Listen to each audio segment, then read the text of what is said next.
আসসালামু আলাইকুম এভরিওয়ান, শুরু করছি আস্থা গল্প। লেখিকা সাবিলা সাবি, পর্ব সংখ্যা 28। ফিওনার চোখ ধীরে ধীরে খুলে গেল। সকালের নরম আলো ঘরের পর্দা ছুঁয়ে ভেতরে প্রবেশ করছে।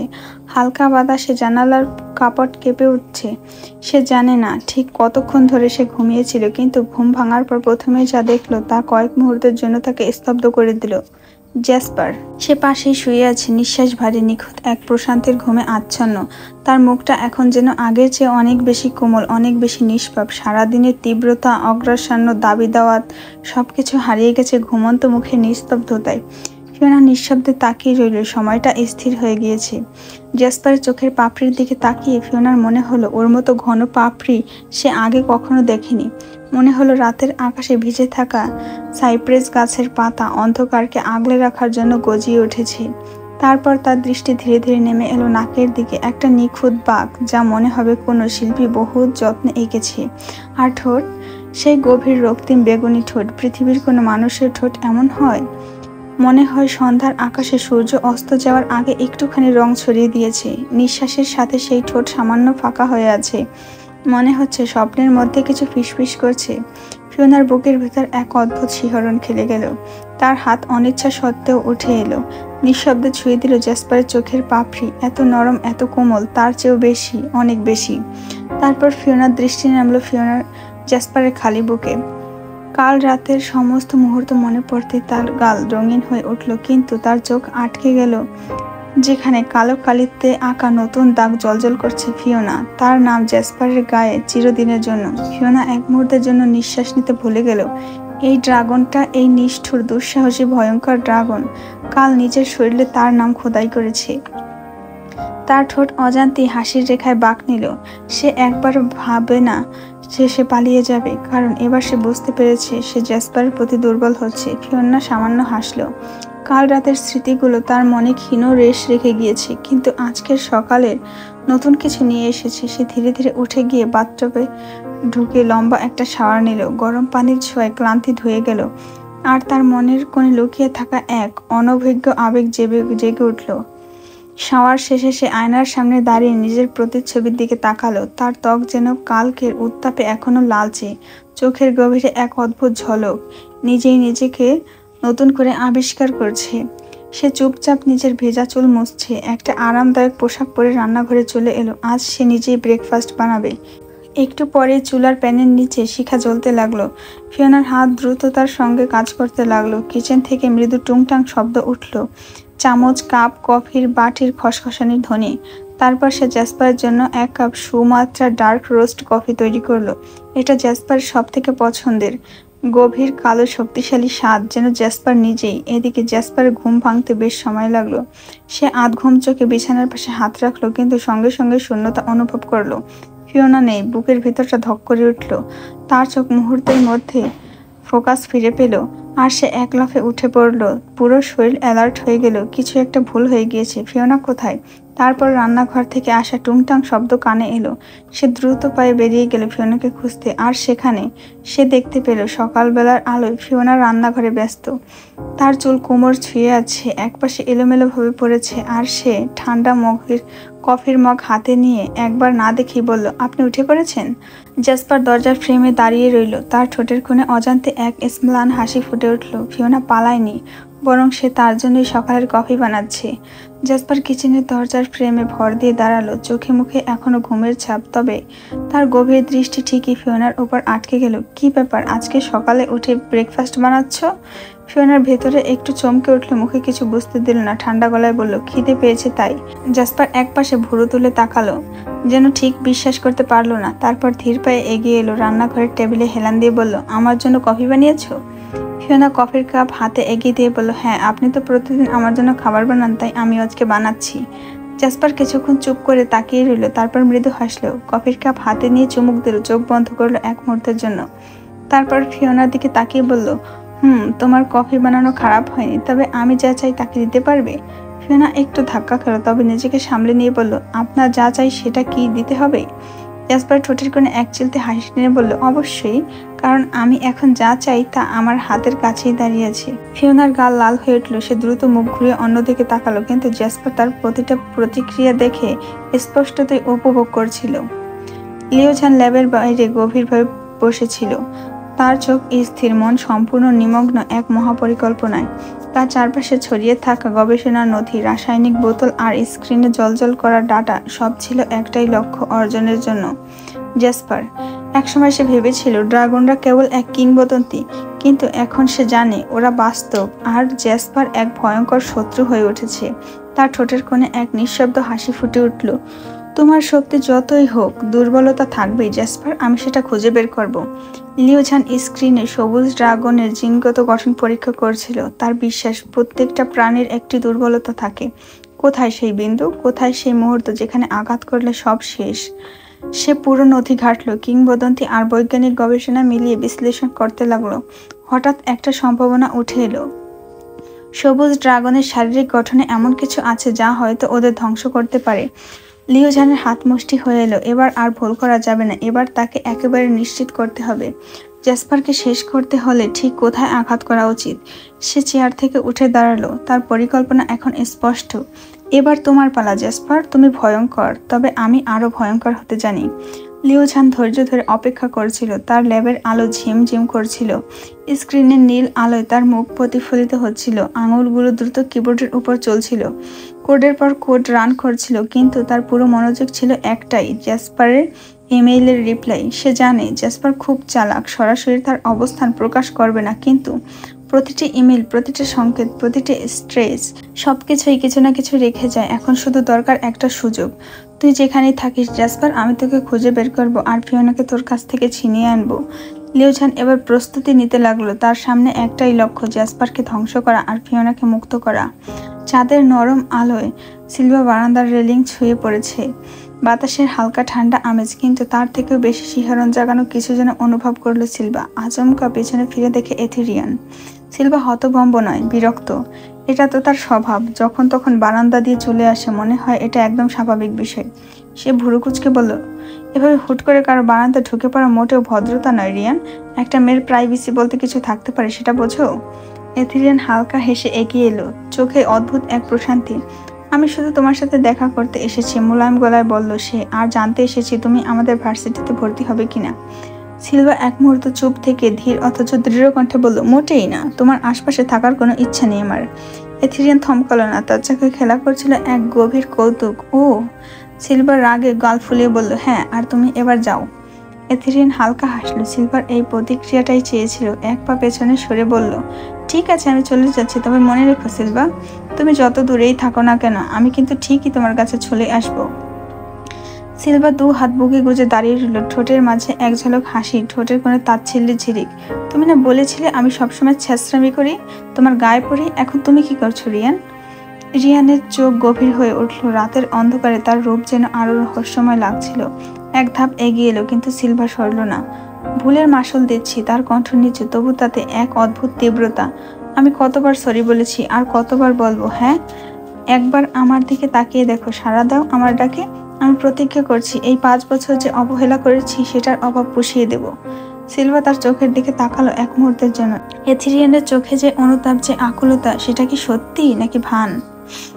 সিলভা ভুরু উঁচিয়ে এক দৃষ্টিতে তাকিয়ে রইল এথেরিয়ানের দিকে। ঠোঁটে সামান্য বিদ্রুপের হাসি খেলে গেল। কিভাবে পুষিয়ে দেবে, চুমু খেয়ে? এথেরিয়ানের ঠোঁটের কোণে রহস্যময় হাসি টেনে আনলো, চোখ দুটো ঝলসে উঠল। ও হ্যাঁ, সেদিনের চুমুটা দারুণ ছিল।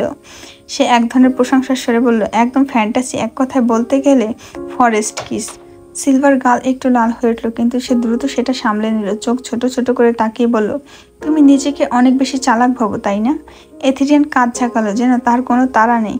আমি শুধু সত্যিটা বলেছি সিলভা, আর সত্যি কথা বলতে আমি আবার সেই মুহূর্তটা ফিরিয়ে আনতে চাই। সিলভা চোখ ঘুরিয়ে বলল, স্বপ্ন দেখে লাভ নেই রিয়ান, ওই একবারই হয়েছিল, আর কখনো হবে না।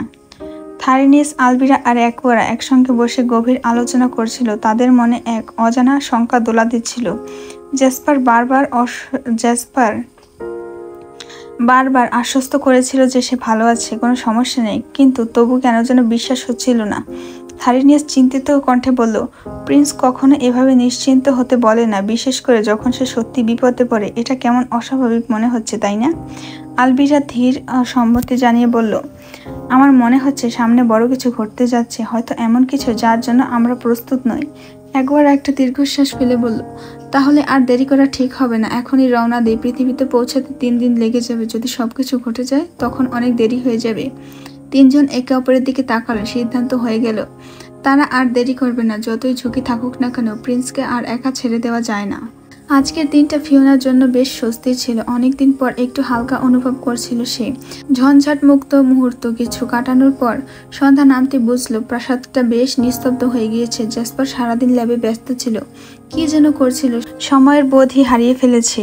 সন্ধ্যা গড়িয়ে গেলেও সে কোথাও বের হলো না, একবার কিছু বললো না। ফিওনা একা পড়ে গেল বিশাল প্রাসাদে। কিছুক্ষণ এদিক সেদিক হাঁটার পর তার মনে হলো আজকের রাতটা সঠিক সময়। এতদিন ধরে জায়গাটা নিয়ে কৌতূহল জমা হয়েছিল, আজ সেই ল্যাবে ঢোকা দরকার। প্রাসাদের করিডোর ধরে ধীরে ধীরে এগোতে লাগলো। তার হৃদস্পন্দন একটু দ্রুত হয়ে গেল। জ্যাসপার তাকে কখনো ওই জায়গায় ঢুকতে দেয়নি, আজ যদি জানতে পারে তাহলে কি করবে। তবুও কৌতূহলকে দমন করতে পারলো না। দরজার সামনে এসে এক মুহূর্তে থমকে দাঁড়ালো ফিওনা। ল্যাবের দরজাটা বন্ধ, তবে তালাবদ্ধ নয়। গভীর শ্বাস নিয়ে সে ধীরে ধীরে দরজা ঠেলে ভিতরে প্রবেশ করলো। ফিওনা ল্যাবের দরজা ঠেলে ঢুকতেই দেখতে পেল চারপাশে বিশাল বিশাল স্ক্রিন ঝকঝক করছে, বিভিন্ন ধরনের যন্ত্রপাতি আলো ঝলমল করছে। কিন্তু সামনে এগোতেই সে থমকালো। ল্যাবের মেইন কক্ষে ঢোকার জন্য দরজায় একটা ডিজিটাল পাসওয়ার্ড সিস্টেম সেট করা। ফিওনা কিছুক্ষণ তাকিয়ে রইল স্ক্রিনের দিকে। জ্যাসপার কি পাসওয়ার্ড দিতে পারে? সে চেষ্টা করলো সাধারণ কিছু, জ্যাসপার, ড্রাগন, ভেনাস, কিন্তু কোনোটাই কাজ করল না। এরপর ভাবলো জ্যাসপার এমন কিছু দিয়েছে যা খুব ব্যক্তিগত। সে হাত এগিয়ে টেপ করলো, ফিওনা। Assess denied. লাল আলো জ্বলে উঠল স্ক্রিনে। ফিওনার ভুরু কুচকে গেল, তাহলে কি ওর নাম নয়? তারপর এক মুহূর্তে মনে পড়ে গেল জ্যাসপার দেওয়া ডাক নাম হামিংবার্ড। সে দ্রুত টাইপ করলো হামিংবার্ড। 1 সেকেন্ডের জন্য স্ক্রিনটা নিস্তব্ধ রইল, তারপর সবুজ আলো জ্বলে উঠল, অ্যাক্সেস গ্রান্টেড। ফিওনার চোখ বিস্ময়ে বড় হয়ে গেল। জ্যাসপার তার ল্যাবের পাসওয়ার্ড হিসেবে তার ডাকনাম ব্যবহার করেছে। কিছু বুঝে ওঠার আগে দরজাটা ধীরে ধীরে খুলে যেতে লাগলো। ভিতরে কি অপেক্ষা করছে সে জানে না, কিন্তু তার হৃদস্পন্দন দ্রুত হয়ে উঠল, কারণ এবার সে এমন কিছু দেখতে যাচ্ছে যা জ্যাসপার কখনোই তাকে জানাতে চায়নি। ফিওনা ধীরে ধীরে ল্যাবের ভেতরে পা রাখলো। জায়গাটা ঠান্ডা, নিস্তব্ধ, চারপাশে টিমটিমে নীলচে আলো, বিশাল বিশাল স্ক্রিন ঝলমল করছে। ডেটা মনে হচ্ছে কোনো ভিন গ্রহের গবেষণাগার। কিন্তু এক মুহূর্তে তার গা শিউরে উঠল। ল্যাবের দেয়ালে সারি সারি অদ্ভুত ছবি টাঙানো, কিছুতে মানুষের শরীর, কিন্তু চোখ একেবারে শূন্য, অদ্ভুতহীন। কিছুতে বিশাল সব ড্রাগনের কঙ্কাল আঁকা, কোনোটাতে লাল রঙে ডুবে আছে। আবার এক কোণায় একটা ছবি, দেখতে অবিকল জ্যাসপারের মতো, কিন্তু চারপাশে কালো আগুনের রেখা। ফিওনার নিঃশ্বাস ভারী হয়ে এলো। কম্পিউটারের স্ক্রিনটা তখনও জ্বলজ্বল করছিল, হয়তো জ্যাসপার তাড়াহুড়ায় বন্ধ করতে ভুলে গিয়েছে। ফিওনা কাছে এগিয়ে এসে দেখলো স্ক্রিনে একটা বিশাল চার্ট, তাতে মানবদেহের সঙ্গে ড্রাগনের ডিএনএর তুলনা করা হচ্ছে। নিচে কিছু লাল মার্কিং, অতিরিক্ত সংমিশ্রণে মানবদেহের ধ্বংস হয়ে যাবে। ফিওনার কপাল ঘামে ভিজে উঠল। জ্যাসপার এখানে কি গবেষণা করছে? সে আরো সামনে এগিয়ে এসে দেখলো একটা ছোট্ট কাচের চেম্বার, তার ভেতরে একটা নীলচে তরল, কিন্তু সেই তরলের মাঝে কিছু ধীরে ধীরে নড়ছে। তার হাত পা কাঁপতে লাগলো। ফিওনা ধীরে ধীরে কম্পিউটারের স্ক্রিনের দিকে তাকালো। জ্যাসপার কম্পিউটার চালু রেখে চলে গিয়েছে। সেখানে দুটি ফাইল, লুকিয়ান আর থালাস। মনে কৌতূহল জাগলেও মনের গভীরে একটা অদ্ভুত আশঙ্কা খোঁচা দিল। তবু সে ক্লিক করলো।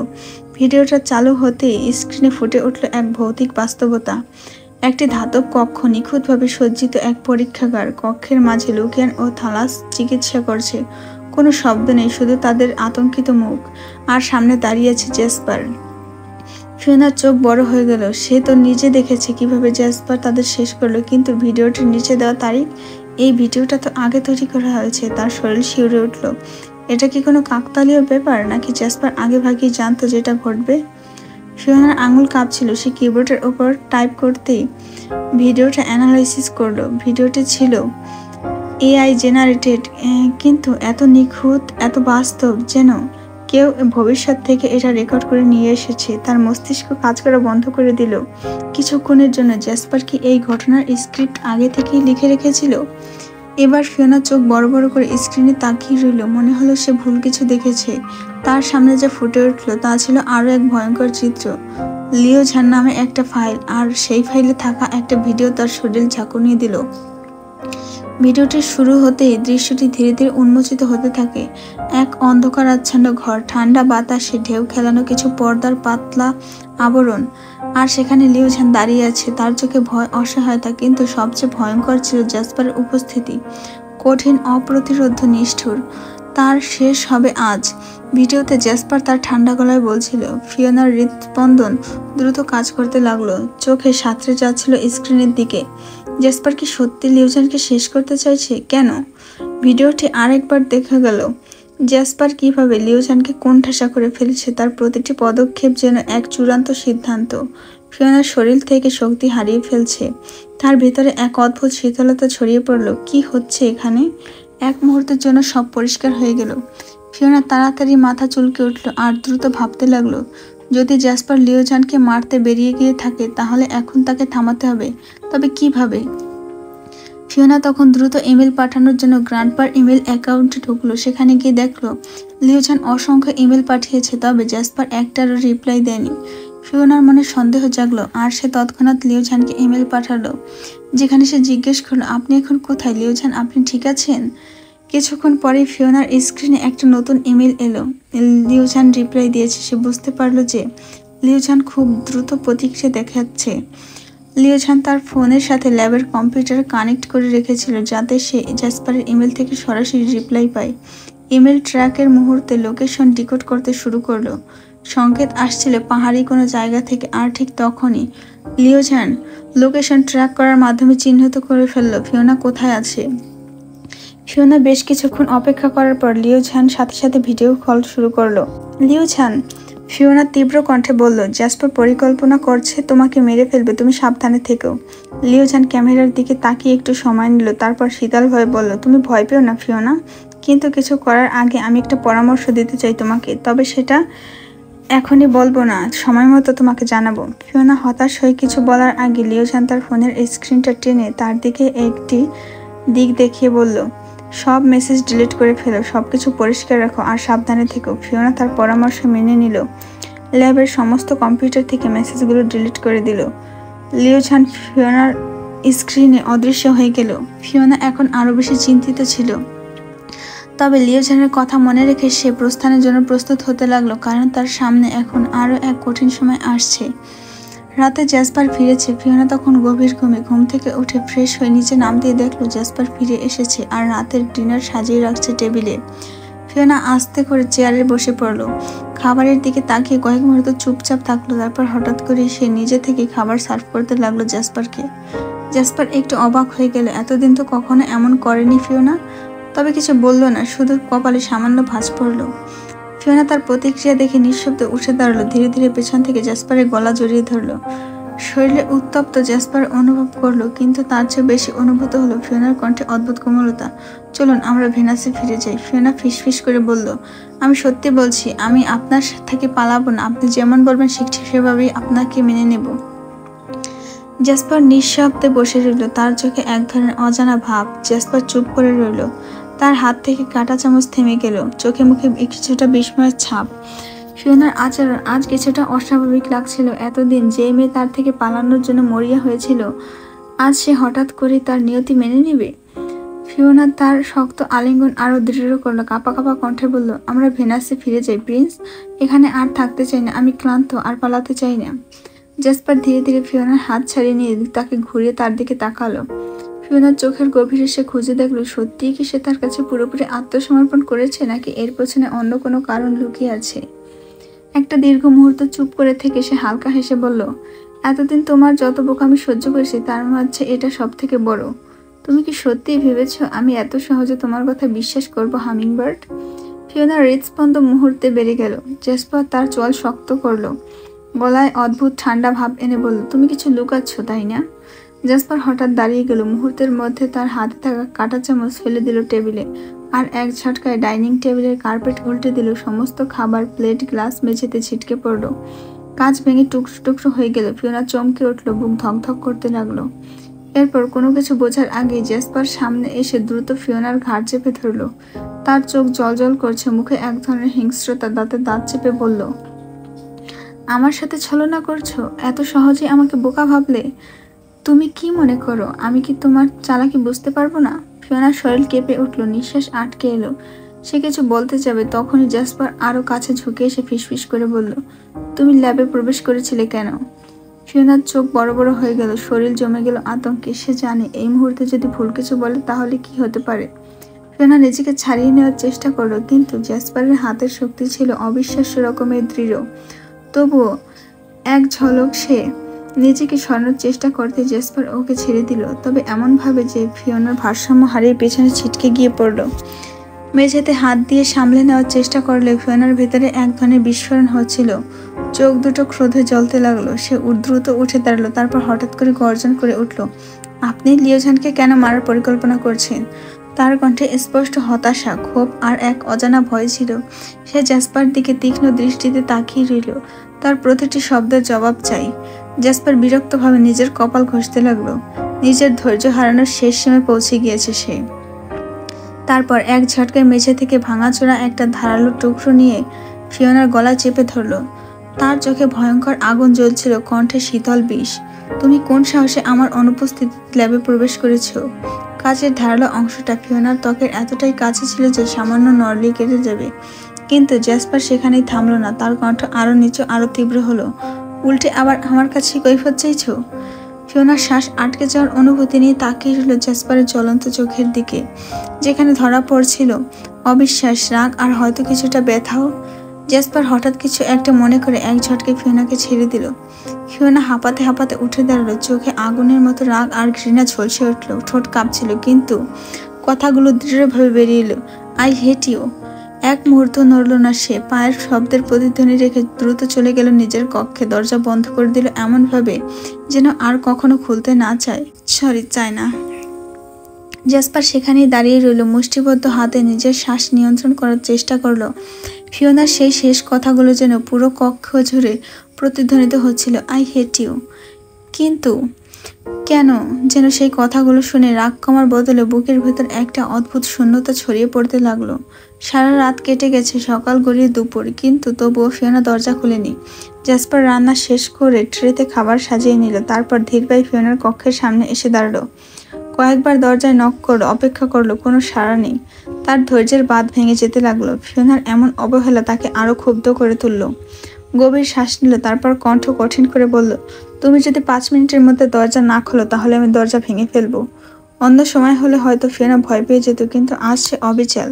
দরজার সাথে ঠেস দিয়ে দাঁড়িয়ে থাকলো, শান্ত গলায় বলল, ঠিক আছে, ভেঙে ফেলুন। আমি দরজার সাথে ঠেস দিয়ে দাঁড়িয়েছি, এবার আমাকে সহ দরজা উড়িয়ে দিন।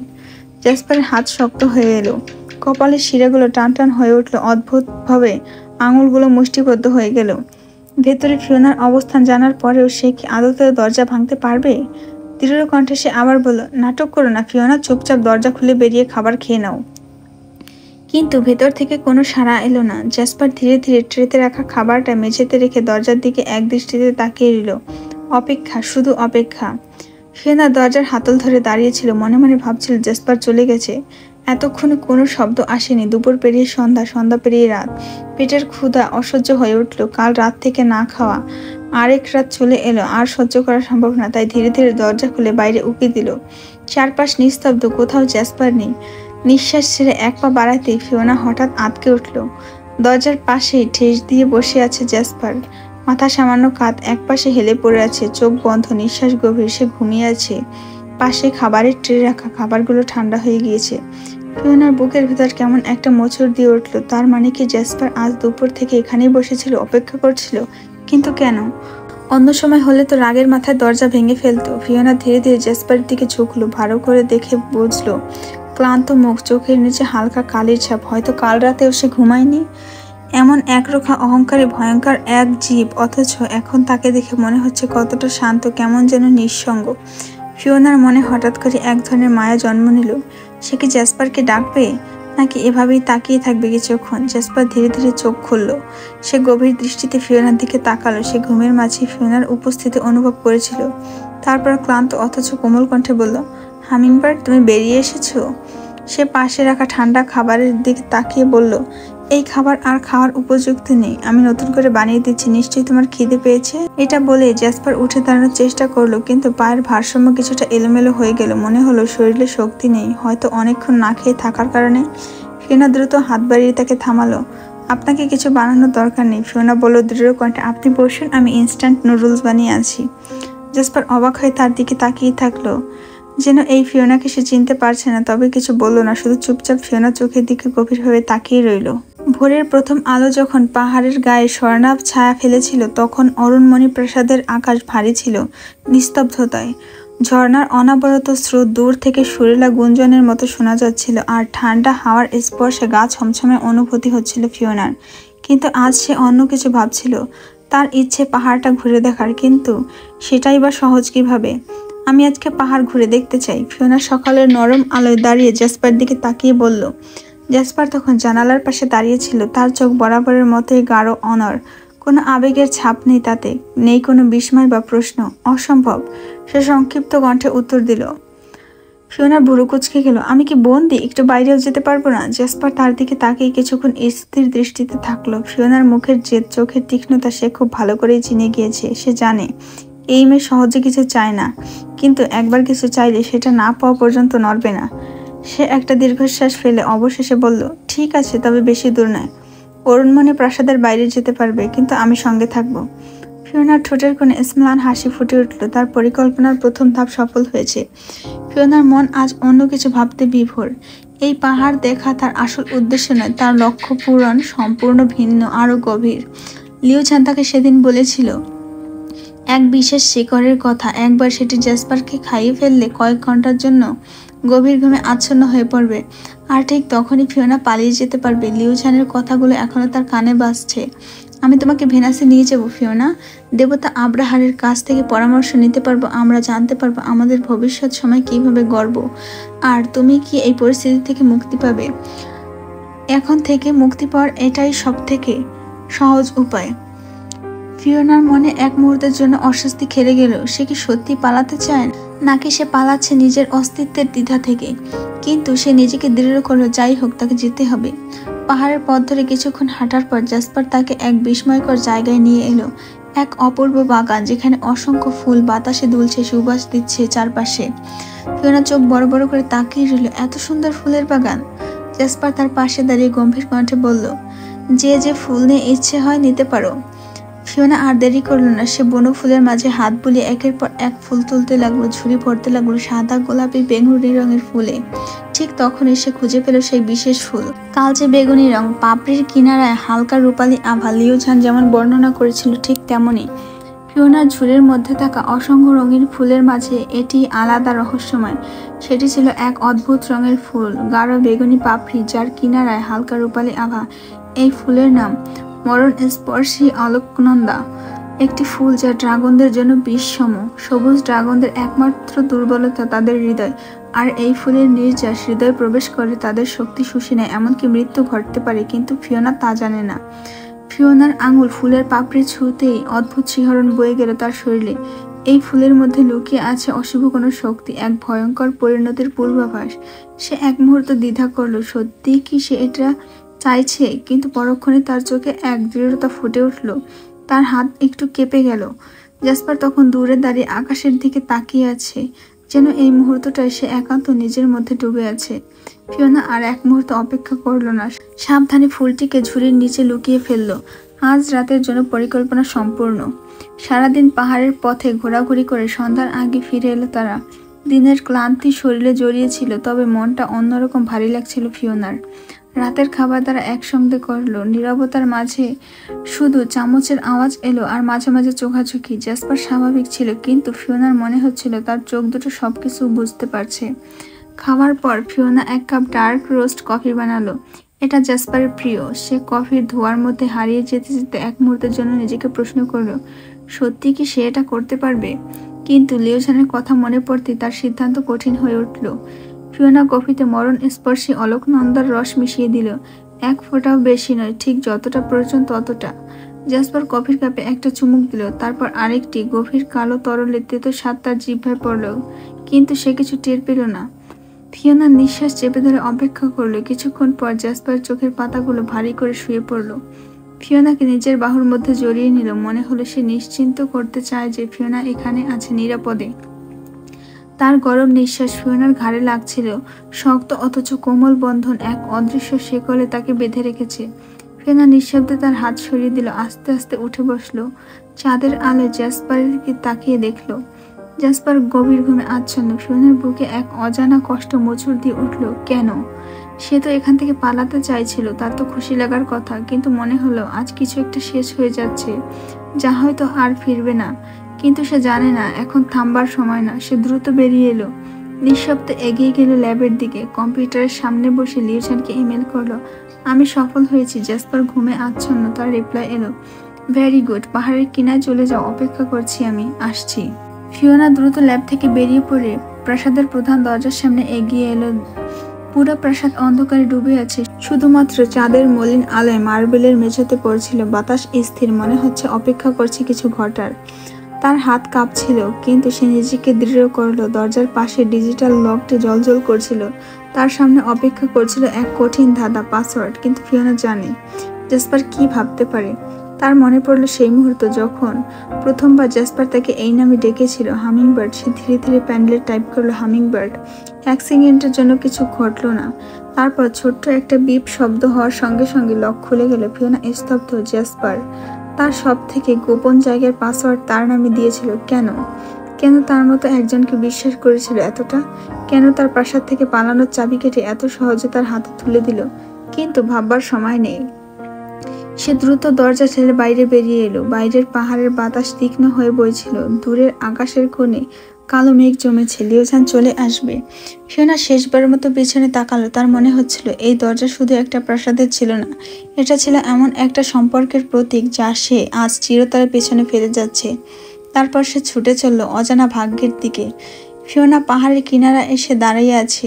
হিমেল বাতাস তার চুল উড়িয়ে নিয়ে যাচ্ছে, গভীর অন্ধকারে মিশিয়ে দিচ্ছে।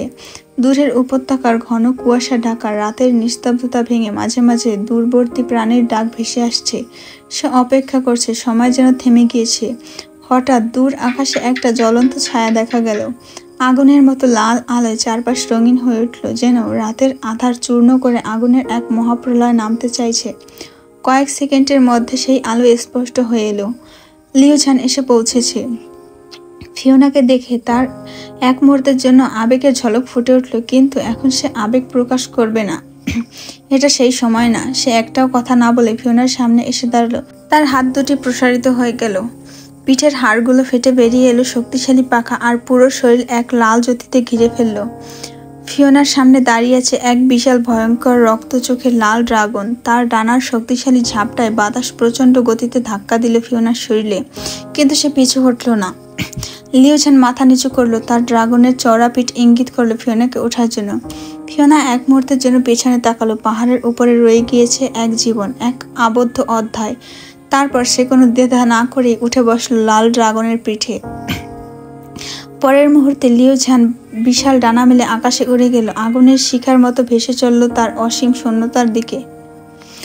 গাড়ির ইঞ্জিনের গর্জনে বাতাসের শব্দ ছাপিয়ে যাচ্ছে। রাতের আধারে ফিওনা জানালার বাইরে তাকিয়ে আছে, তবে বাইরের কিছু স্পষ্ট দেখা যাচ্ছিল না। গাড়িটি দ্রুত গতিতে চলছিল, আর ফিওনার কপালে চিন্তার ভাঁজ পড়ছিল। আমরা কোথায় যাচ্ছি? ফিওনা অবাক হয়ে লিওজানের দিকে তাকালো। লিওজান গাড়ির স্টিয়ারিং শক্ত করে ধরে রাখছিল। তার চোখের কোণে ছিল এক ধরনের অদ্ভুত দৃঢ়তা।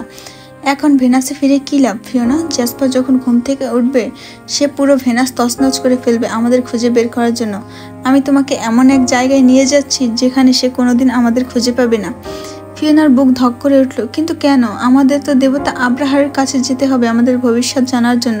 লিওজান একবার এক মুহূর্তের জন্য ফিওনার দিকে তাকালো, তারপর মুখে এক রহস্যময় হাসি ফুটিয়ে বলল, আমাকে আরো শক্তিশালী হতে হবে ফিওনা। জ্যাসপারের বিরুদ্ধে লড়াই করতে হলে আমার প্রস্তুতি দরকার। তার জন্য কিছুদিন আমাদের লুকিয়ে থাকতে হবে। তুমি কি আমাকে বিশ্বাস করো না ক্যামেলিয়া? ফিওনার চোখ বড় বড় হয়ে গেল। ক্যামেলিয়া? সে বিস্ময়ে ফিসফিস করে বলল। লিওজান হালকা হাসলো, যেন কিছুই হয়নি। মানে ফিওনা, আমি ভুল করে বলে ফেলেছি। সে দ্রুত কথা ঘুরিয়ে নিল। ফিওনা আরো কিছু বলার জন্য ঠোঁট খুলল, কিন্তু শব্দগুলো আটকে গেল গলার মাঝে। লিওজান গভীর দৃষ্টিতে তার চোখের দিকে তাকিয়েছিল, অপেক্ষার যেন আরো একটা উত্তর চায়। গাড়ির ইঞ্জিন বন্ধ হয়ে গেছে। নিস্তব্ধতার মাঝে শুধু ফিওনার দ্রুত ওঠানামা করা শ্বাস শোনা যাচ্ছে। ফিওনা মুখ ফিরে জানালার বাইরে তাকালো। অন্ধকার রাত, রাস্তার ছায়ার মতো পড়ে থাকা লাইটের ঝলক, আর তার মনের মধ্যে কেমন একটা দ্বিধা খেলা করছিল। সে কি সত্যি লিওঝানকে ভালোবাসে? সে কি সত্যি ওর উপর পুরোপুরি বিশ্বাস রাখতে পারে? লিওঝান ধীরে ধীরে ফিওনার হাতটা নিজের হাতে ধরে নিল। তার স্পর্শ গরম, অথচ কোথাও একটা অনিশ্চয়তা লুকিয়ে আছে। তুমি কি আমাকে বিশ্বাস করো না? আমাকে ভালোবাসো না? আর লিওঝানের কণ্ঠে ব্যথার ছোঁয়া। ফিওনা চোখ বন্ধ করলো এক মুহূর্তের জন্য। তার হৃদয় বড্ড এলোমেলো। ফিওনা লিওঝানের দিকে তাকিয়ে রইল। রাতের ম্লান চাঁদের আলো গাড়ির জানালা দিয়ে এসে পড়েছে। লিওঝানের চোখে এক ধরনের উন্মাদনা, এক ধরনের দাবি জ্বলজ্বল করছে। তার কথাগুলো হাওয়ায় প্রতিধ্বনিত তুলছিল। ভুলে গেলে আমি তোমার আগের জন্মের ভালোবাসা, তোমার জাইরন, আমাদের মিলন হওয়ার কথা ছিল। ফিওনার শ্বাস আটকে এলো। তার মনে হলো সে দুটি ভিন্ন বাস্তবতার মাঝে দাঁড়িয়েছে। একটা বাস্তবতা যেখানে সে এখন আরেকটা লিওঝানের কথায় জেগে ওঠা অতীত, যা সে স্পষ্ট মনে করতে পারছে কিন্তু কোথাও অনুভব করতে পারছে না। ফিওনা শক্ত গলায় বলল, কিন্তু পৃথিবীর নিয়মে তো আমার জেসপারের সাথে বিয়ে হয়ে গিয়েছে। এই কথা বলতেই লিওঝানের মুখ পাথরের মতো কঠিন হয়ে গেল। তার চোখের গভীরতা আরো অন্ধকারময় হয়ে উঠল। মুহূর্তের জন্য মনে হলো সে কিছু বলতে গিয়েও নিজেকে থামিয়ে নিল, কিন্তু তারপর ঠোঁটে এক অদ্ভুত হাসি ফুটে উঠল। তাতে কি? ওটা নিয়মের আর নিয়তির বিরুদ্ধে। লিওঝান গভীর স্বরে বলল, মনে হলো নিজের মধ্যেই নিজেকে বোঝাচ্ছে। আর তুমি ভেনাসের মাটিতে বিয়ে করব, তবে আমাদের অসম্পূর্ণ ভালোবাসা পূর্ণতা পাবে। ফিওনার কানে বজ্রপাত হলো। ভেনাসের মাটিতে বিয়ে, অসম্পূর্ণ ভালোবাসা। তার মন এলোমেলো হয়ে গেল। এদিকে জ্যাসপারের প্রতি তার অপরিচিত অনুভূতি, অন্যদিকে লিওঝানের দাবি। সে কি সত্যি অতীতের কোনো বন্ধনে বাধা ছিল? তার বুক ধুকপুক করতে লাগলো। এই রাতে, এই গাড়ির মধ্যে দুটো পৃথিবীর টানাপোড়েনে সে কোথায় দাঁড়িয়েছে সেটাই বুঝে উঠতে পারছে না। রাত গভীর, শহরের রাস্তা তুলনামূলক ফাঁকা, কিন্তু বাতাস ভারী উত্তেজনায়। লিওঝান স্টিয়ারিংয়ে শক্ত করে হাত রেখে গাড়ির গতি বাড়িয়ে দিল। তার পাশে বসে থাকা ফিওনা জানালার বাইরে তাকিয়ে থাকলেও অনুভব করছিল গাড়ির অস্বাভাবিক গতিবৃদ্ধি। একটা কালো অ্যাস্টন মার্টিন ভ্যান্টেজ, তার তীক্ষ্ণ হেডলাইট শহরের আলোকে কেটে সামনে এগিয়ে যাচ্ছে। ইঞ্জিনের গর্জন গভীর রাতের নিস্তব্ধতা ছিন্ন করে যেন গর্জে উঠছে। চাকার ঘর্ষণে রাস্তার ডামরা যেন একটু একটু করে গলে যাচ্ছে। লিওঝানের ডান পাশে গ্লাস দিয়ে তাকিয়ে মুহূর্তে থমকে গেল। একটা ডুকেট পাঞ্জেল V4 লাল রঙের গাড়ি। হেডলাইটের ফাঁকে এক ধরনের শিকারী চোখ পেছনে আসছে, ছায়ার মতো লেগে আছে তাদের পিছু। লিওঝান ভুরু কুঁচকে আরো গতি বাড়িয়ে দিল। গিয়ার শিফট করতে গাড়ির গর্জন করে উঠল। রাস্তার উপর দিয়ে বিদ্যুতের গতিতে ছুটে গেল বাইকটা, যেন সেটা আশা করে এসেছিল। সামনের রাস্তায় আলো, লাল বাতি জ্বলছে। লিওঝান গতি কমিয়ে রাস্তা পার হয়ে গেল ঠিকই, কিন্তু বাইকটা আটকে গেল সিগন্যালে। ফিওনার স্বস্তির নিঃশ্বাস ফেলতে যাবে, তখনই ঘটল অবিশ্বাস্য কিছু। বাইকের চালক সোজা তাদের সামনে তাকিয়ে এক মুহূর্ত অপেক্ষা করলো। তারপর হঠাৎ সে থ্রেটল চেপে ধরলো। একটার পর একটা গাড়ির ছাদ বেয়ে বাইকটা লাফিয়ে উঠতে লাগলো। প্রথম গাড়ির ছাদে চাকা পড়তে ধাতব শব্দে কেঁপে উঠল গাড়িটা। দ্বিতীয় গাড়ির ছাদ স্পর্শ করার সঙ্গে সঙ্গে রাস্তার অপেক্ষারত মানুষ স্তব্ধ হয়ে গেল। 20টি গাড়ির ছাদ পেরিয়ে একের পর এক ধাক্কায় জানালার কাঁচ কাঁপিয়ে সব পুলিশকে স্তম্ভিত করে বাইকটা লাল সিগন্যালকে উপেক্ষা করলো। ফিওনা হতভাগ। লিওঝানের চোয়াল শক্ত হয়ে গেল। আরো গতি বাড়িয়ে দিল গাড়ির, কিন্তু বাইকটা এবারও হারায়নি। মিনিট খানেকের মধ্যে একটা তীক্ষ্ণ শব্দে বাতাস কাঁপিয়ে দিল ডুকেটটা। তাদের ঠিক পেছনে এসে পড়লো। এবার সে আরো একটা হেডলাইট, সেই একই শিকারী দৃষ্টি। বাধা দিয়ে লাভ নেই, ফিসফিস করে বলল লিওঝান। ফিওনা চুপ। বাইকের আরোহী এবার কি করতে যাচ্ছে? লিওঝান হালকা স্বস্তির নিঃশ্বাস ফেলছিল যখন দেখলো বাইকটা তাদের সামনে দিয়ে বাতাসের মতো বেরিয়ে গেল। ডুকেট পাঞ্জেল V4, তার ধাতব শরীর যেন বিদ্যুতের মতো ছুটে গেল রাতের আধারে, যেন সেটি বাতাসের সাথে মিশে গিয়েছে। কিন্তু স্বস্তি মুছে যেতে বেশি সময় লাগলো না। এক ঝলক আলো, এক ঝড়ো আওয়াজ। বাইকটা এবার উল্টো দিকে ঘুরে ছুটে আসছে। রাস্তার বাতিগুলো তার প্রতিফলিত আলোয় ঝলসে উঠছে। এক দানবীয় গতিতে বাইকটা একেবারে তাদের মুখোমুখি। লিওঝান তৎক্ষণাৎ ডান পাশে গাড়ি ঘুরিয়ে ব্রেক চেপে ধরল। চাকা স্কিড করলো, রাস্তার ওপর রাবারের চিহ্ন ফেলে গেল। ঠিক এই সময় বাইকও থেমে গেল। গাড়ির ঠিক সামনে নীরবতা। তারপর ধোঁয়ার ভেতর থেকে বাইকের আরোহী ধীরে ধীরে নামলো। একজন দীর্ঘকায়ী পুরুষ, কালো জ্যাকেট, মাথায় হেলমেট, যার ভেতর থেকে দেখা যাচ্ছে শুধুমাত্র তীক্ষ্ণ চোখ, এক জ্বলন্ত আগুন। লিওঝান আর ফিওনা মুহূর্তের জন্য স্থির হয়ে গেল যখন ধীরে ধীরে গাড়ির সামনে এগিয়ে এলো। তারপর ধামাক্কা, এক ভয়ঙ্কর ঘুষি গাড়ির সামনের কাঁচ ভেদ করে ভেতরে ঢুকে গেল। গাড়ির কাঁচ বিস্ফোরণের মতো ভেঙে ছিটকে পড়লো চারপাশে। শার্প গ্লাসের টুকরোগুলো ছড়িয়ে গেল ফিওনা আর লিওঝানের উপর। আলো প্রতিফলিত হলো সেই টুকরোগুলোকে যেন আরো ভয়ঙ্কর রূপ দিল। লিওঝান দ্রুত ফিওনাকে আঁকড়ে আড়াল করার চেষ্টা করলো, কিন্তু চোখে তখন জমে উঠেছিল সেই লোকের হাতের উপরে। কারণ সাধারণ মানুষের মতো তার ঘুষি না, তাতে কোনো কিছু লুকিয়ে আছে, এক অতিমানবিক শক্তি। কে এই আরোহী, কেন সে তাদের পিছু নিয়েছে? ফিওনা আর লিওঝান জবাব খুঁজতে পারল না, কারণ সেই চোখ দুটো তাদের দিকে জ্বলন্ত আগুনের মতো তাকিয়েছে। বিস্ফোরিত কাচের টুকরোগুলো ধীরে ধীরে মাটিতে পড়ছে, ধোঁয়ার মধ্যে ধুলোর আস্তরণ। রাস্তার বাতিগুলো ঝাপসা হয়ে এসেছে, গাড়ির ইঞ্জিন নিস্তব্ধ, বাইকের গর্জনও থেমে গেছে। তারপর ধীরে ধীরে অথচ দৃঢ় ভঙ্গিতে বাইকের আরোহী হেলমেট খুলল। লিওঝান আর ফিওনার নিঃশ্বাস একসঙ্গে বন্ধ হয়ে গেল। সেই চিরচেনা সবুজ চোখ, দুরন্ত রাগান্বিত, দাবানলের মতো জ্বলন্ত, চোয়াল শক্ত, দাঁতে দাঁত চেপে রাখা এক অসীম ক্রোধ।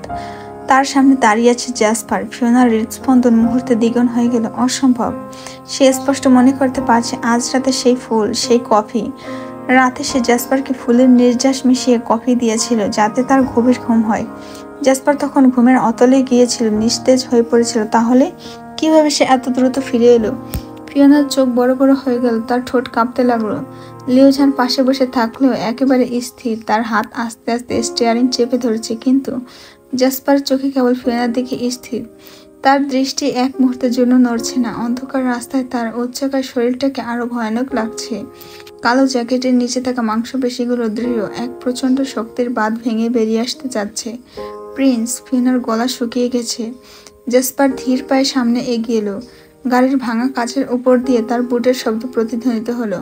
তারপর গভীর শীতল কণ্ঠে বলল, তুমি কি ভেবেছিলে হামিংবার্ড? আমার কাছ থেকে এত সহজে পালিয়ে যেতে পারবে? জ্যাসপার কোনো দরজা করলো না, গাড়ির দরজা এক ঝাঁকুনি দিয়ে খুলে ফেললো।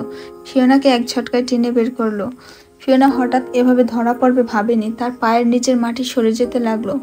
জ্যাসপারের আঙুলগুলো তার বাহুর চারপাশে লোহার মতো শক্ত হয়ে গেছে। ছাড়ুন আমাকে! ফিওনা ছটফট করলো, কিন্তু তার বাঁধন অটল। লিওঝান আর বসে থাকতে পারলো না, সঙ্গে সঙ্গে গাড়ি থেকে নেমে এলো। তার চোখে আগুন জ্বলছিল। ফিওনাকে ছেড়ে দে জ্যাসপার! লিওঝান তীক্ষ্ণ কণ্ঠে বলল, ওকে আমার সাথে যেতে দে, ও চায় না তোর সাথে থাকতে। জ্যাসপার থমকে দাঁড়ালো, তার সবুজ চোখে এক অদ্ভুত আলো ঝলসে উঠল। ওকে জোর করিস না। লিওঝান এগিয়ে এলো, ও তোর সাথে থাকলে শেষ হয়ে যাবে। এক মুহূর্তের জন্য হাওয়া থেমে গেল। জ্যাসপার স্থির দৃষ্টিতে তাকিয়ে থাকলো লিওঝানের দিকে। তারপর একটা গভীর গর্জন বেরিয়ে এলো তার কণ্ঠ থেকে। দাঁত শক্তভাবে চেপে গেল। রাগে তার চোয়ালের রগগুলো ফুটে উঠল। একটাও শব্দ বলবি না, ফিওনার নাম উচ্চারণ করবি না তোর মুখে, না হলে তোর জিভ আমি কেটে ফেলবো। জ্যাসপার গর্জে উঠল, তার ভয়ঙ্কর তীক্ষ্ণ কণ্ঠ, তার তীক্ষ্ণ চোখ ঠিকরে বেরিয়ে আসছিল। তোর কলিজা টেনে বের করে আনবো বলে দিলাম। তোর এত সাহস, তুই আমার ফিওনাকে আমার কাছ থেকে নিয়ে যেতে চাস? একটা ধমক, একটা বজ্রপাতের মতো প্রতিধ্বনিত হলো বাতাসে। লিওঝানের শ্বাস ঘন হয়ে গেল। সে বুঝতে পারলো এই মুহূর্তে জ্যাসপার রাক্ষসের মতো ভয়ঙ্কর। ফিওনার শরীর শিউরে উঠল। লিওঝান দৌড়ে আসতে শুরু করলো, কিন্তু তার আগে জ্যাসপার রিভলভার বের করলো আর সরাসরি ফিওনার কপালে ঠেকিয়ে দিল। ফিওনার শ্বাস আটকে গেল। আর এক পা এগিয়ে এলে ফিওনাকে এখানেই শেষ করে দেব। জ্যাসপারের গলাটা ছিল বরফের মতো ঠান্ডা, অথচ তাতে এক অগ্নিশিখার দহন লুকিয়ে ছিল। লিওঝান হঠাৎ থমকে গেল। জ্যাসপার সত্যি এটা করতে পারে? সে যেরকম উন্মত্ত, যেরকম দানবীয় শক্তিশালী, তার সামনে যুক্তি, ভালোবাসা বা মানবতা কিছুই টেকে না। আগের জন্মে আমি ফিওনাকে মারিনি, জ্যাসপার হিস হিস করে বলল। আমি তোকে মারতে চেয়েছিলাম ঠিকই, কিন্তু এই জন্মে? তার সবুজ চোখগুলো জ্বলতে লাগলো অন্ধকারে। এই জন্মে আমি ওকে শেষ করে দেব, কারণ ও যদি আমার না হয় তাহলে আর কারোর হতে পারবে না। পৃথিবী থেকে মুছে ফেলবো ওকে। লিওঝানের মুখ শুকিয়ে গেল। জ্যাসপার সত্যি এই কাজ করতে পারবে? যে বিশ্বাসঘাতকতা করে না, নিজের কথায় স্থির থাকে, আর সেই কথা যদি মৃত্যুর হুমকি হয় তবে সেটা বাস্তবায়ন করতে সে এক মুহূর্ত দেরি করবে না। লিওঝান থেমে গেল। একটা তিক্ত নীরবতা নেমে এলো চারপাশে। এই সুযোগে জ্যাসপার ফিওনাকে এক ঝটকায় বাইকের সামনে বসিয়ে দিল। বসে থাকো চুপচাপ। তার কণ্ঠে কোনো রকম নরম অনুভূতি নেই। ফিওনার শরীর অসর হয়ে আসছে। তার মনে হচ্ছে সে একটা দুঃস্বপ্নের মধ্যে আটকে গিয়েছে, কিন্তু সে পালাতে পারবে না। জ্যাসপার পেছনে বসলো, তার দুপাশে হাত রেখে বাইকের হ্যান্ডেল শক্ত করে ধরলো। তারপর বাইক বিকট গর্জন করে উঠল, এতটাই জোরে যে ফিওনা হতভম্ব হয়ে জ্যাসপারের জ্যাকেটের উপর শক্ত করে হাত রাখলো। ভয়, শীতলতা, বাতাস আর প্রচন্ড গতির চাপে ফিওনা নিজের মুখ জ্যাসপার বাহুর ভেতরে লুকিয়ে ফেললো। তার বুক ধুকপুক করছে। সে জানে না জ্যাসপার তাকে কোথায় নিয়ে যাচ্ছে, কিন্তু সে জানে এখান থেকে আর ফিরে আসা সম্ভব হবে না। বাতাসে শীতলতার আভাস, তার মাঝেই ফিওনা কাঁপছে। জ্যাসপার বাইকের গতিবেগ কমিয়ে এক মুহূর্তের জন্য থামলো। ফিওনার মুখের দিকে তাকিয়ে দেখলো ফিওনার ঠোঁট নীলচে হয়ে গিয়েছে, পুরো শরীর হালকা কাঁপছে। সে একটা দীর্ঘশ্বাস ফেললো। তারপর নিজের কালো জ্যাকেট খুলে ফিওনার গায়ে জড়িয়ে দিল, পরে নাও। ফিওনা হতভম্ব হয়ে তাকিয়ে রইল। এই লোকটা কিছুক্ষণ আগেই হুমকি দিয়েছিল তাকে মেরে ফেলার, আর এখন সে কিনা তাকে শীত থেকে বাঁচানোর চেষ্টা করছে। কিন্তু ফিওনা কথা বলার সুযোগ নেই। এরপর সে আবার হ্যান্ডেল শক্ত করে ধরে বাইক চালু করলো। জ্যাসপার বাইকে উড়ে চলল রাতের নিঃসঙ্গ এক রাস্তায়। এদিকে লিওঝান বুঝতে পারলো সময় ঘনিয়ে আসছে। সেই ফুলের প্রতিক্রিয়া যে কোনো সময় শুরু হবে। জ্যাসপার দুর্বল হয়ে পড়বে, এটাই সুযোগ। এক মুহূর্ত নষ্ট না করে লিওঝান ভাঙা গাড়িটি চালু করলো। গাড়ির কাঁচ ভাঙা, সামনের একটা বড় ফাটল, কিন্তু ইঞ্জিন ঠিক আছে, এটাই যথেষ্ট। গাড়ির গতিবেগ বাড়িয়ে দিল সে। জ্যাসপারকে ধরতে হবে, এই রাতেই শেষ করতে হবে সবকিছু। অন্ধকার রাতে লিওঝান গাড়ি চালিয়ে যাচ্ছিল, যখন তার চোখ পড়ল আকাশে এক রহস্যময় সবুজ ড্রাগন উড়ে যাচ্ছে। তার মানে জ্যাসপার ড্রাগন রূপ ধরে ফিওনাকে নিয়ে যাচ্ছে। লিওঝানের হৃদয় তীব্র এক অনুভূতি জেগে উঠল। সময় গড়িয়ে যাচ্ছিল, কিন্তু এখন আর দেরি করার সুযোগ নেই। তার চোখের সামনে এক দুঃস্বপ্নের মতো ফিওনার জীবন ঝুঁকির মধ্যে। আর এক মুহূর্ত নষ্ট না করে গাড়িটার ঝাপটা পড়লো ঘন জঙ্গলের গাছপালা ছুঁয়ে। সাইডের গাছগুলোর ডালগুলো ভেঙে পড়তে লাগলো। গাড়ি থামানোর পর লিওঝান গাড়ি থেকে বেরিয়ে এক অদ্ভুত পরিবর্তন ঘটলো। তার শরীর ধীরে ধীরে ড্রাগনে রূপান্তরিত হতে লাগলো। তার শরীরে লাল আগুনের দাগগুলো জ্বলতে লাগলো, চোখগুলো রক্তবর্ণের মতো রঙিন হয়ে উঠলো এবং বড় বড় ডানা বেরিয়ে এলো। অন্ধকার আকাশে আছড়ে পড়ে লিওঝানের উড়াল দিল। তার সঙ্গে সঙ্গে যুদ্ধের প্রস্তুতি ছিল। এটা ছিল একটি রূপান্তরিত সংঘর্ষ, এক রূপকল্পের পরিণত যুদ্ধ। একটু পরে আকাশে জ্যাসপার তার সবুজ ড্রাগনে উড়ছিল। তার পিঠে ছিল ফিওনা এবং তার গতি একটু ধীর হয়নি, কিন্তু লিওঝান পেছন থেকে পড়ে না থেকে তার গতি আগুনের গোলা ছুড়ে দিল। গোলাটি আকাশে ফাটল সৃষ্টি করে চলে গেল।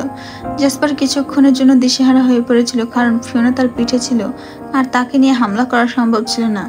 লিওঝান আরো একটি আগুনের গোলা ছুঁড়ে মারলো, যা জ্যাসপারকে আরো বাধাগ্রস্ত করলো। কিন্তু ফিওনার নিরাপত্তার কথা ভেবে জ্যাসপার একটুও ঝুঁকি নিতে পারেনি। ঠিক তখনই জ্যাসপার একটা কালো পাহাড় দেখতে পেল সামনে। এটা ছিল অদৃশ্য এক পৃথিবীর আশ্রয়স্থল। এক ঝটকায় সে বড় গতিতে সেই কালো পাহাড়ের দিকে উড়ে চলে গেল, যেখানে সে এক নিরাপদ স্থানে ফিওনাকে নামালো। লিওঝানও পেছন পেছন আসছিল, কিন্তু তার আগে জ্যাসপার পাহাড়ের গা ঘেঁষে নিরাপদ স্থানে নেমে গিয়েছিল। পাহাড়ের নির্জন শিখরে তিনটি ছায়া দাঁড়িয়ে আছে, লিওঝান, ফিওনা আর জ্যাসপার।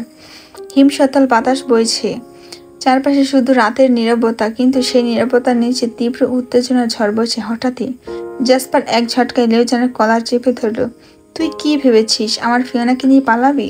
জ্যাসপারের কণ্ঠ বজ্রপাতের মতো, তার সবুজ চোখে আগুন জ্বলছে। লিওঝান শক্তভাবে দাঁড়িয়ে থাকলেও বুঝতে পারলো জ্যাসপার একবার আঘাত করলে সেটা বাঁচানো অসম্ভব। আর ঠিক তখনই জ্যাসপার তার শক্ত মুষ্টি তুলে লিওঝানকে ঘুষি মারতে গেল, কিন্তু তার আগেই ফিওনা তার হাত ধরে ফেলল। থামুন প্রিন্স। ফিওনার কণ্ঠ কাঁপছে, তার চোখে দৃঢ়তা। জ্যাসপার তার দিকে রাগান্বিত চোখে তাকালো। এক মুহূর্তের জন্য সময় থমকে গেল, কিন্তু জ্যাসপার থামবে না। সে আবার আক্রমণ করতে উদ্যত হলো। ফিওনা পুনরায় বাধা দিল, আর সেই সুযোগে লিওঝান এক ভয়ঙ্কর ঘুষি বসিয়ে দিল জ্যাসপারের মুখে। জ্যাসপার ছিটকে পড়লো, আর ফিওনাও ধাক্কা খেয়ে মাটিতে পড়ে গেল। রাগের আঘাতে মুহূর্তের জন্য স্থির হয়ে গেল জ্যাসপার, কিন্তু সে ধীরে ধীরে উঠে দাঁড়ালো। তার মুখ থেকে রক্ত ঝরছে। তারপর এক প্রচন্ড লাথি লিওঝানের পেটে।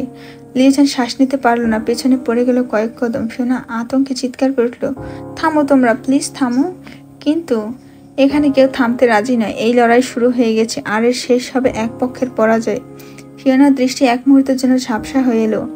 সামনে দাঁড়িয়ে থাকা দুই পুরুষ, জ্যাসপার আর লিওঝান, তারা এখন যুদ্ধরত বাঘ। হঠাৎ লিওঝান তীব্র গতিতে ছুটে এসে জ্যাসপারকে ধাক্কা দিয়ে নিচে ফেলে দিল। কিন্তু জ্যাসপার কি এত সহজে হার মানবে? না। সে সঙ্গে সঙ্গে মাটিতে হাত রেখে শরীর ঘুরিয়ে নিল আর এক বিশাল লাথি দিল লিওঝানের পায়ে। লিওঝান পেছনে ছিটকে পড়ে গেল, কিন্তু সঙ্গে সঙ্গে নিজেকে সামলে নিল। তবে জ্যাসপার এবার সময় নষ্ট করলো না, এক ঝাপে সামনে এসে দাঁড়ালো। তার বিশাল মুষ্টি লিউঝানের মুখে ধরাম করে মারলো। রক্তের স্বাদ টের পেল লিউঝান, কিন্তু সে আবার উঠে দাঁড়ালো।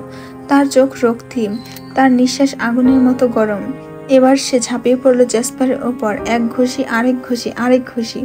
জ্যাসপার পড়ে গেল, কিন্তু সে ঠিক তখনই লিউঝানের কলার ধরে এক উড়ন্ত লাথি দিল।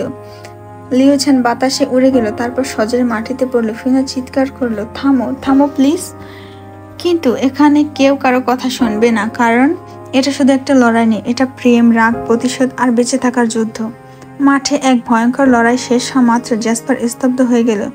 তার চোখের সামনে লিউঝান এক ঝটকায় আবার উঠে দাঁড়িয়ে তাকে আক্রমণ করতে যাচ্ছে, কিন্তু তার মুখে রক্তের স্রোত এক ঝর্ণার মতো বেরিয়ে আসছে। জ্যাসপার রক্তবমি করতে শুরু করলো। এমন দৃশ্য দেখে লিউঝান থমকে দাঁড়ালো। কিছু একটা মনে হলো, তার চোখে এক ধরনের বিস্ময় ফুটে উঠল।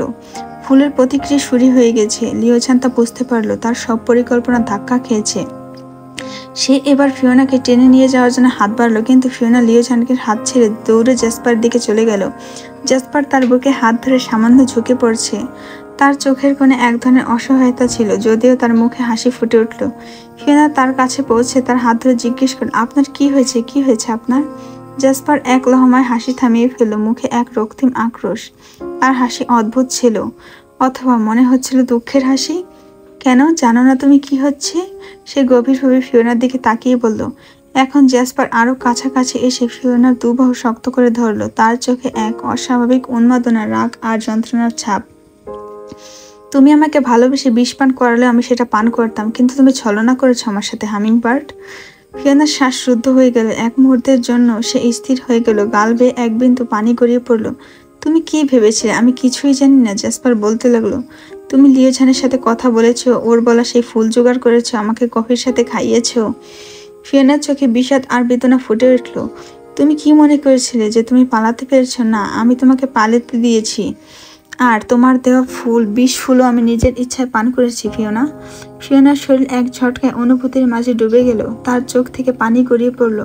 তার মনে হলো একটানা অপরাধ বোধের সাগরে তলিয়ে যাচ্ছে সে। জ্যাসপার তখন চোখ বন্ধ, এক দীর্ঘশ্বাস ফেলে। পুরো পৃথিবী তার উপর ভেঙে পড়ছে। তার যন্ত্রণা এক দীর্ঘশ্বাসের মতো আছড়ে পড়ল। তোমাকে পাওয়ার লড়াই তুমি ছিলে সব থেকে বড় বাধা। তার কথা ফিওনার হৃদয়ের গহীনে ক্ষত সৃষ্টি করলো। তার কথাগুলো শুনে মনে হচ্ছিল যে সবকিছু থেমে গিয়েছে, সময়ের গতি মন্দ হয়ে গিয়েছে। আমি পুরো মহাবিশ্বের সাথে যুদ্ধ করে তোমাকে জয় করতে পারতাম। সে বিক্ষিপ্ত মনে কথাগুলো উচ্চারণ করছিল, কিন্তু তোমার মনের গভীরে লুকানো দ্বিধার বিরুদ্ধে যুদ্ধ করে আমি ক্লান্ত। এই কথাগুলো ফিওনার হৃদয়ে গভীর ও শূন্যতা সৃষ্টি করলো। মনে হচ্ছিল তার পছন্দের জন্য তাকে অভিশাপ দেওয়া হলো। ফিওনা নিজেকে সামলে রেখে চোখের জল মুছে ফেললো। তার মনে নানা প্রশ্ন উকি দিচ্ছিল। যতই জ্যাসপার তার কাছে আসতে চাচ্ছে, সে একটি চিরন্তন যুদ্ধের অংশ হয়ে উঠছে। লিউঝান ফিওনাকে টেনে নিয়ে যেতে আরেকটু দূরে দাঁড়ালো। তার চোখে তীব্র উদ্বেগ ছিল। ফিওনা, তুমি কি করছো? আমাদের এখনই পালাতে হবে, এটাই শেষ সুযোগ। তার কণ্ঠে তাড়া ছিল, এই মুহূর্তের প্রতিটি মুহূর্ত মূল্যবান। কিন্তু ফিওনার চোখ সংকটের গভীরতা স্পষ্ট। ফিওনা হঠাৎ চেঁচিয়ে বলল, কি বলছো? দেখতে পারছো না ওনার কি অবস্থা? ওনাকে একা ফেলে আমি কিভাবে যাব? আর তুমি বলেছিলে এই ফুলের নির্যাস ওনাকে শুধু দুর্বল করে দেবে, আর কিছুই না। তাহলে গলা দিয়ে রক্ত কেন বের হচ্ছে? ফিওনার গলায় কাঁপন আর চোখের কোণে জমে থাকা জল। তার মনে অজস্র প্রশ্নের পাহাড় বেয়ে চলছে। সে কিভাবে এই মুহূর্তে জ্যাসপারকে ত্যাগ করে চলে যেতে পারে? তার হৃদয়ের ভেতরে কোনো কিছু তাকে বাধা দিচ্ছিল, কিছু একটা হারানোর ভয়। লিউঝান তখন মাথা চেপে বলল, আরে বাবা, ও শক্তিশালী ড্রাগন, এতে ওর কিছু হবে না, ও মরবে না, শুধু দুর্বল হয়ে পড়বে। এটা কিছুক্ষণ পরে ঠিক হয়ে যাবে। কিন্তু ও যদি একবার ঠিক হয়ে যায়, তবে তোমাকে আর আমাকে দুজনকে মেরে ফেলবে। তার কণ্ঠে ভয় ছিল, তবে সে জানতো ফিওনাকে নিয়ে পালাতে হলে দ্রুত কিছু একটা করতে হবে। ফিওনা, প্লিজ চলো, বলে সে ফিওনাকে নিয়ে যাওয়ার চেষ্টা করলো, কিন্তু তার কথা শেষ হওয়ার আগে এক ঝটকায় জ্যাসপার লাথি মেরে দিল লিউঝানের পায়ের সামনে থাকা একটি বড় পাথরে। পাথরটি তার পায়ে আঘাত করলো। লিউঝান পাহাড়ের কিনারায় পড়ে গেল। একদিকে ছিটকে গিয়ে সামলাতে না পারার কারণে ফিওনা তার হাত থেকে ছুটে পড়ে গেল পাহাড়ের নিচে। লিউঝান একটুও সময় না পেয়ে পাহাড়ের কিনারা থেকে ফিওনাকে ছুটতে দেখে চোখ বড় বড় হয়ে গেল। চিৎকার করে উঠল, ফিওনা, ড্রাগন রূপ ধরো। তার চিৎকার কানে বাজলো, কিন্তু ফিওনার আর কোনো সাড়া দিল না। সে এমন অদ্ভুত অবস্থা অনুভব করছিল, তার শরীরে শক্তি নেই, তার সমস্ত শক্তি নষ্ট হয়ে যাচ্ছে। লিওঝান শরীর ও সমস্ত শক্তি যেন শেষ হয়ে যাচ্ছিল। সে নিজেও ড্রাগন রূপ ধরার চেষ্টা করলো, কিন্তু ব্যর্থ হলো। তোর শক্তি কোথাও যেন হারিয়ে যাচ্ছে। ফিওনা পাহাড়ের কিনারা ছেড়ে নিচে পড়তে লাগলো, একেবারে গহীন সমুদ্রের দিকে। চিৎকারের গলা শুকিয়ে আসছিল, বাতাসে তার চারপাশে ঝড়ের মতো ঘুরছিল, আর নিচের সমুদ্রের গভীর তীব্র ঢেউ গর্জন করছিল। ঠিক সেই মুহূর্তে লিওঝানের চোখের সামনে এক অদ্ভুত দৃশ্য তৈরি হলো। জ্যাসপার, যে এক মুহূর্তে রাগ আর কষ্টে থেমে গিয়েছিল, সে নিজের সমস্ত শক্তি দিয়ে ফিওনাকে বাঁচানোর জন্য পাহাড় থেকে লাফিয়ে পড়তে লাগলো। তার শরীরের শক্তি এক মুহূর্তের জন্য ফিওনাকে বাঁচানোর জন্য দ্রুত গতিতে এগিয়ে আসছিল, আর সে ফিওনাকে খুব দ্রুত তার বাহুতে ধরে ফেলল। তার বাহুতে ফিওনার দেহটা এত নরম আর ভঙ্গুর মনে হচ্ছিল যেন সে যে কোনো মুহূর্তে উড়ে যেতে পারে। জ্যাসপার তার শক্তি দিয়ে শরীরের ভেতরে ড্রাগন রূপ নেওয়ার চেষ্টা করলো, তবে কিছুতেই তা পারল না। সে যতই চেষ্টা করুক কিছুই হলো না। তার শরীরের ত্বক থেকে রক্ত ঝরতে লাগলো, শরীর ফেটে যাচ্ছিল, কিন্তু পাহাড়ের অভিশপ্ত শক্তি তাকে তা হতে দেয়নি। এই অভিশপ্ত পাহাড়ের মধ্যে ড্রাগন রূপ আসতে পারলেও মানব রূপ থেকে ড্রাগন বা কোনো সুপার ন্যাচারাল শক্তিতে পরিণত হতে পারে না। এই অদ্ভুত নিয়ম ভেঙে দেওয়া অসম্ভব ছিল। শেষ পর্যন্ত জ্যাসপার আর ফিওনা একসাথে নিচে পড়তে লাগলো, তাদের ভাগ্য একসাথে গতি হারাচ্ছিল। লিওঝান চিৎকার করছিল, ফিওনা। তার কণ্ঠে অগণিত যন্ত্রণা, হতাশা আর অবিশ্বাস ছিল। তার চোখের সামনে তার সমস্ত প্রচেষ্টা ব্যর্থ হয়ে গিয়েছিল। তার চোখের সামনে তার ভালোবাসা পুনরায় হারিয়ে যেতে লাগলো।